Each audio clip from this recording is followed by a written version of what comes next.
Ever struggle to turn strangers into friends?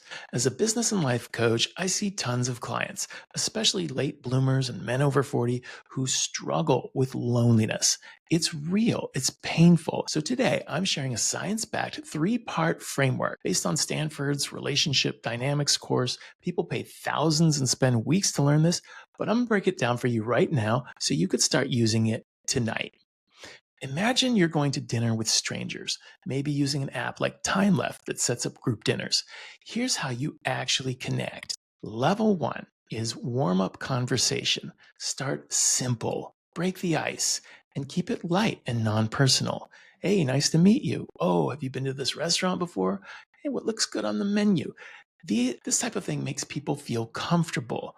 Not doing any deep stuff yet, just talking about the environment and what people are already thinking in their minds. We leave behind level 1, where we're talking about that surface level stuff, and we move into level 2. We're going to ask about them.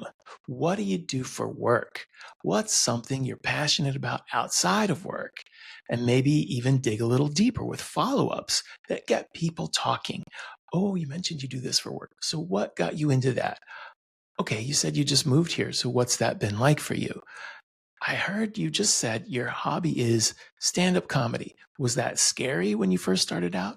When people start to share personal stories, then you can mirror their energy. Like, oh, wow, that's interesting. Tell me more. Be receptive, be open. This is not just about you controlling the conversation, and you're not just bragging and saying, I'm a millionaire and I can own this restaurant. Like, that's not what you're trying to do here. You're trying to open up, and this is a game where you like let other people show up and arrive. That's what you want in a friend anyway, right? You're not just wanting somebody to tell you how great you are. You want them to have their own life and their own personality too that you can be interested in. So show interest in that other person starting now. Now, don't be afraid to add emotion. I love ketchup. I hate asparagus. Like, I wish I could bake a cake, whatever it is, right? Like, put emotion into what you're saying. Like, I get annoyed when my shoelace comes untied. I feel really happy. I saw this movie. It made me feel amazing. This moves the conversation beyond the facts and into feelings. So when you're open, right, you're sharing things openly, you're actively listening to what other people are saying, and you don't just cut them off.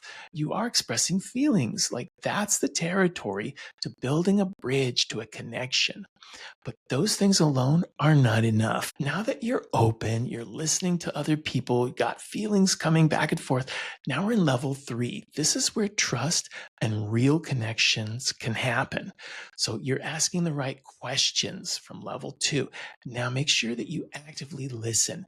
And when someone bears their soul and starts telling you about something that's important to them, pause. Don't talk. Let them say their thing, and then let silence be there. You don't need to rush in with advice or a quick response or some kind of snappy comment, right?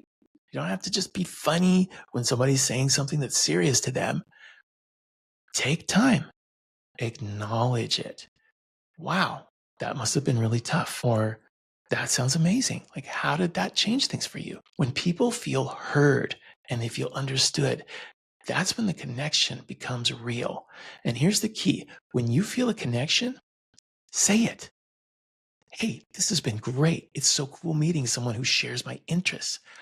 I feel like we're connecting. Like, maybe we should hang out sometime. This is how friendships actually start, with authentic vulnerability and real connection.